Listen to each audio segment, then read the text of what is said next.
Hello, welcome to Old Nerd Reads His Marvel Comics in Order. This is episode number 82. This time I read Fantastic Four, number 178, the January of 1977 issue. This copy's in fine condition. It's not terrible. Got some staining, got a little wrinkling, a little creasing. Nothing terrible, but definitely not a great copy, but good enough for my collection. We're picking up where we left off last issue, where the Thing got kicked into the negative zone by the Brute. This is the Brute. He's actually Reed Richards from Counter Earth, the Earth on the other side of the sun from our Earth, or the Earth of Marvel Universe. Let's see. Reed Richards turned into the Brute. I think the origin of the Brute is explained in this issue. I don't remember if he was the Brute before this issue or not. I don't think so. But he is the Reed Richards of Counter Earth, a world built by the High Evolutionary that resides on the opposite side of the sun from the Marvel Universe's Earth.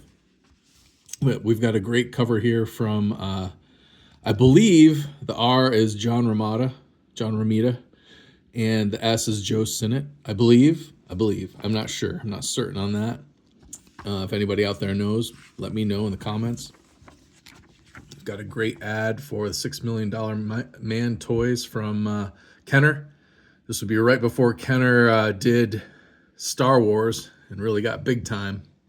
But I remember these $6 Million Man toys. A lot of kids had them when I was young. This was kind of a popular toy. But of course, once Star Wars took off this year, 1977, the $6 Million Man, that toy would quickly go the way of the dodo bird. Here we've got some great art by George Perez again. He is he's the illustrator for Fantastic Four for the time being. Inker is Dave Hunt. He is guest inker. I don't know if this is usually Joe Sinnott's job. It's been kind of a revolving door of inkers lately, as well as artists. George Perez is considered the regular artist, but there's a lot of fill-ins. Roy Thomas, still the writer, but I think his tenure on the Fantastic Four is quickly coming to an end. I think he's only got a couple more issues after this one. And soon I think we're going to either Marv Wolfman will be taking over as the writer, or Doug Mensch. I'm not sure which, but Roy Thomas is almost done with his run on the Fantastic Four. But the Thing, he's in the negative zone, and he sees a bunch of characters as he's floating around in space. There's a couple of unknown characters that he sees. He thinks that Annihilus is probably their boss, but doesn't see Annihilus, and the serpent-headed guy comes at him, and he blacks out, and he wakes up, and he's back in the Baxter Building.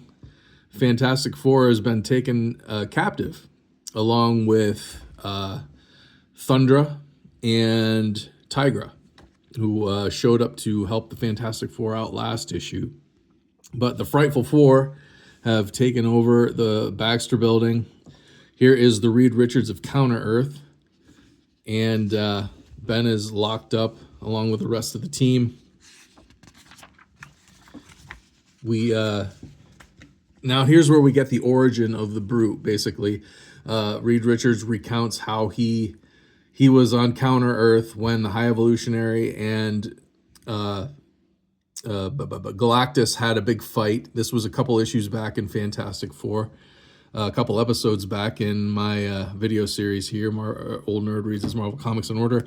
But basically, Reed Richards jumped in a rocket into space to try and figure out a way to stop this fight from destroying their planet.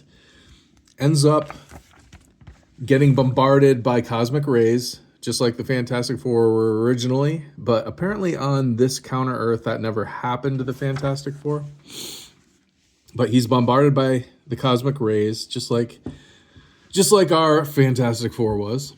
But his rocket is destroyed. He carries on. He gets into the asteroid of the High Evolutionary, where he discovers the High Evolutionary's technology and his rapidly what does he do? He rapidly evolutionizes creatures and whatnot, I guess. It's the best word I can come up with off the top of my head. He discovers all the High Evolutionaries' experiments and equipment, finds this rocket, stows away inside of it, drops something on his head, knocks himself out, and this is the same rocket that the Fantastic Four used to travel to the High Evolutionaries asteroid. And so apparently he was a stowaway, basically, unwittingly, and was returned to Earth when the Fantastic Four returned to Earth and discovered that he could turn into the Brute. I think that's the way this goes. Again, I haven't read much before that. Like, let me see, this is 178.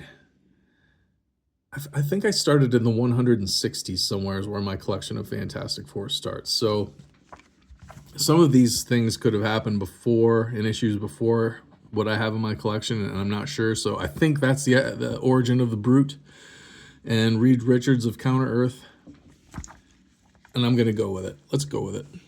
And the Brute, he wants to kill the entire Fantastic Four. He doesn't like seeing his Reed Richards doppelganger, his counterpart from this Earth. He wants to kill him. But the Wizard has other plans. He's holding the Fantastic Four for ransom. He wants $1 billion from the city of New York, and he's holding the team hostage to get the ransom money. And so the Brute's not allowed to kill anybody, even though he wants to. And then we switch to the Impossible Man, who also came back with the Fantastic Four from the High Evolutionaries asteroid. He's in another room in the Baxter Building while all this fighting's going on, watching TV. He's watching Happy Days. So what happens is, here we get some cameos. The governor, mayor of New York, I'm not sure. This has to be based on like real events. I mean, Marvel Comics was based in New York City.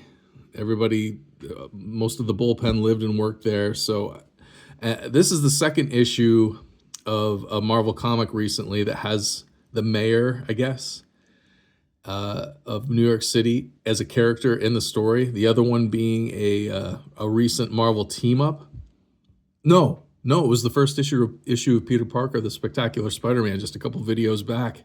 I did that. The mayor was also a character in that issue. He was going to get taken hostage by the Tarantula. Now the mayor's in this issue. He's got to come up with the ransom money for the Fantastic Four, and he calls up some of his political buddies like Jimmy Carter, who's about to be sworn in as president, Gerald Ford, who is president, Ronald Reagan, who is trying to be president and will be in a few more years.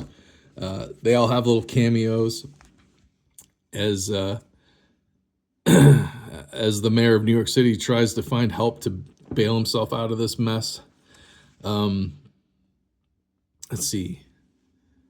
It's getting down to the last moments before the deadline of either the city pays up or the Frightful Four kills the Fantastic Four. We've got the army outside the Baxter Building.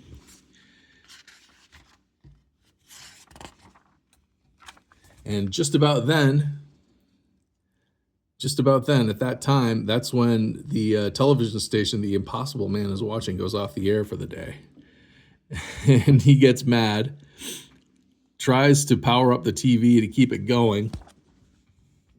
And just as the Wizard is about to pull the switch and kill the entire Fantastic Four that are trapped on his device, that's about the same time that the Impossible Man finds the fuse box to plug in and get some power to get his TV going again, and blacks out the Baxter Building. Holy cow, I can't talk. And which frees the Fantastic Four from the device. So the big fight ensues. Fantastic Four pretty much cleans house, takes out the Frightful Four, The Brute is dead set on killing Reed Richards, and they kind of go off camera here into another room. And as the fight ends, Reed Richards reemerges from the room where the negative zone is, and he claims to have tossed the Brute into the negative zone like Ben Grimm had been at the beginning of this issue. But it's a trick. It's actually the Reed Richards of Counter Earth, the Brute himself.